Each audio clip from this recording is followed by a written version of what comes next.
When a movie comes along that breaks box office records and stays as part of pop culture for generations, you would expect there to be lots of merchandise to follow. Actually, The Wizard of Oz bombed in the box office. Maybe that's a bad example. Okay, well, let's look at another movie from the same timeline. Gone with the Wind, right? Okay, so that made a lot of money when it came out. It stayed popular for decades, and it also has merchandise that is still made decades and decades later. And you see this with a lot of movies, where when it becomes part of pop culture, people want to own part of it. So, what about James Cameron's Avatar? Now, I'm a huge fan of James Cameron. I love his work, even Piranha 2, The Spawning, when that helicopter explodes when it hits the water. Avatar is known mostly as a very high grossing movie. It made a lot of money. It sat at the top of the highest grossing movie list for quite a while, even overtaking Cameron's previous film, Titanic. A lot of the box office did have to do with the 3D format, because when you shoot a movie in 3D, you can charge more for it, or rather charge more for the tickets. And while James Cameron's 3D technology was very revolutionary, and he absolutely deserves credit for that, and it did lead to a onslaught of 3D movies thinking they could also increase their box office, the box office was artificially inflated because of this feature. Eventually, Avatar was dethroned by a non-3D movie in the realm of Thanos and his quest against the Avengers. But what's interesting is Avatar hasn't really left the cultural footprint, if you will, that a lot of other high grossing movies have. Something like Star Wars, which a lot of people compared Avatar to, being a sci-fi action adventure, well, here we are almost 50 years after the first movie, and we're still getting product for it constantly. Avatar, on the other hand, the fan base is there, but not as rabid, shall we say. You can find it, but, you know. So let's talk about the Avatar toys from Mattel. Oh, wow, Mattel actually made multiple Avatar toys, didn't they, for multiple properties? Oh my god, they're blue too! What is it with it? Alright, no, obviously not these toys. We're talking about these blue Avatar toys from Mattel. So they were, at retail, and, they had their slot, but they didn't dominate the aisle or have 6 feet the way sometimes Star Wars will have in a good movie year.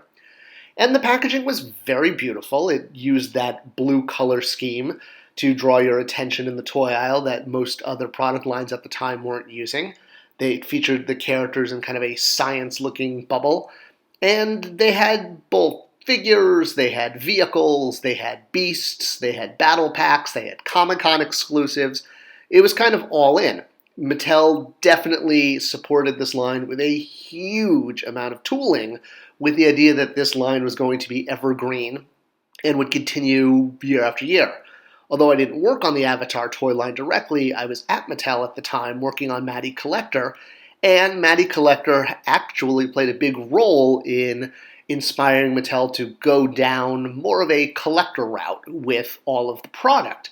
You saw scales and figures that were really going to appeal to the adult collector. Hopefully kids would also get into it, but with highly detailed figures that interacted with beasts, figures that had bases that became part of the feature, and we're going to get to that in a moment, as well as characters that represented sort of the full array of, military and aliens. Well, why is it that the toys were not a runaway hit the way the movie was? The movie made a lot of money, even if it was inflated with the 3D ticket prices. But the toys, not so much. I mean, was there a lack of interest in guy with golf club action figure? Maybe. I mean, they obviously went deep into the character selection. You could get aliens, you could get scientists, you could get military. They pretty much made almost every character from the film, at least in our 3 3/4 line. And the beasts were all in scale, and the vehicles were awesome, looking very James Cameron-y with the dual helicopter pads that you see show up in almost all of his designs. Terminator, Alien, yeah, go check it out. So with a vast character selection and beasts and vehicles for them to interact with, it seems like it has all of the formula for a great toy line. And it wasn't just a 3 3/4 line. Mattel actually kind of doubled down, if you will, on their scales, making both a 3 3/4 line and a 6-inch line, although the 6-inch line had more limited character selection. It really focused on the main characters from the movie, both aliens and military. But 6-inch was there, and 6-inch came with everything you would expect from a highly articulated collector-driven SKU with lots of articulation, lots of paint ops, lots of details. And while the scale wasn't quite right because the Navi were actually supposed to be much taller, well, at least you could pose them with your other 6-inch figures. So it didn't really stop just with scale. Mattel knew that this revolutionary movie needed a revolutionary gimmick, a way to make it stand out from every other toy line out there. Everyone's got a gimmick now. And the way they approached this for Avatar was to use the figure's stands as part of the gimmick. And this isn't something that was invented by Avatar. Lots of toy lines have done this. Star Wars Episode 1 had stands that would have voice recordings in them that kind of sounded like the actors. I mean, some of them did, but some of them were pretty far off.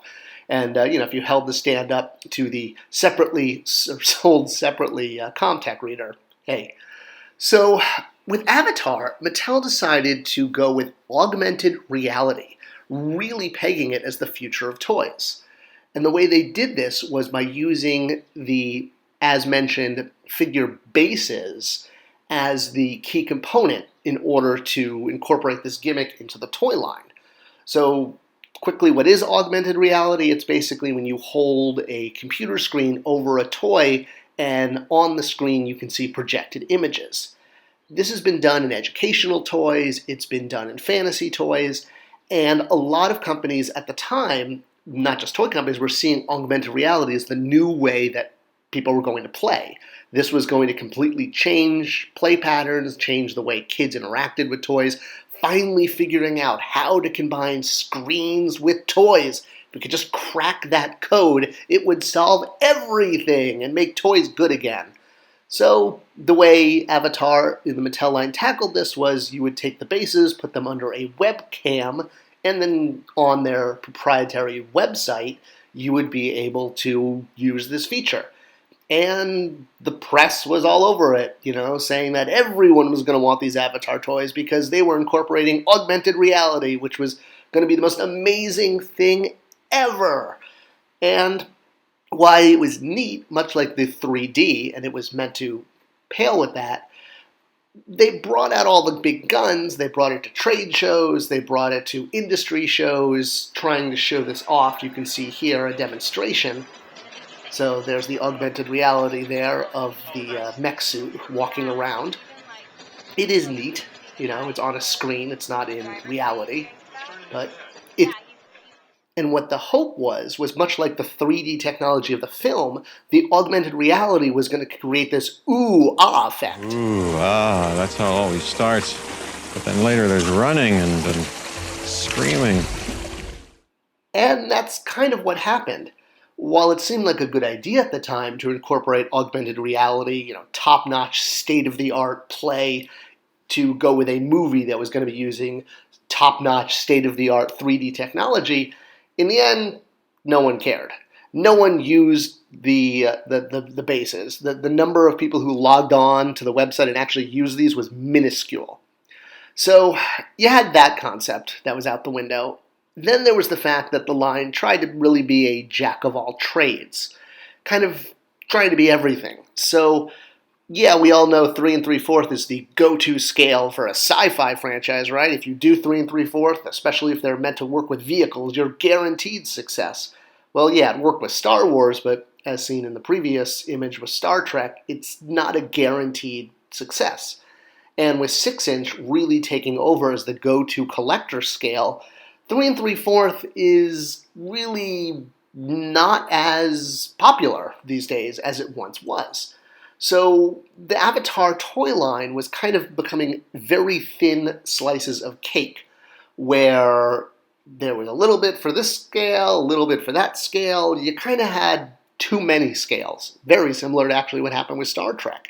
Instead of being able to focus kids and collectors and parents into one type of toy, there were multiple ways. And while this confused kids who might have been or should have been the main purchaser or I guess end user of the product, what was really missing from the line was kid-aimed product. There was no role-play product. And role-play is one of the ways that kids get most invested in movies because they want to become the hero. And role-play toys is what allows them to do this. It bridges the gap between seeing and being. It's a very, very strong emotional connection. And role-play toys are essential to create this. So without role-play toys, kids were less interested. There were also no scales that were aimed at kids. There were no features or sculpts aimed at kids, with oversized feet, if you will, or, sort of the super deformed version that you get of characters when they're aimed at the preschool audience.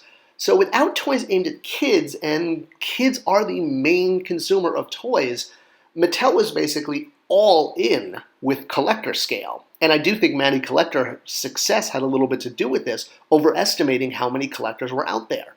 But without creating toys that were going to be aspirational to children, you were completely missing the bulk of the audience for toys. Now, I'm not saying the characters in Avatar weren't aspirational. I mean, they did amazing things. They flew on, flying dinosaurs.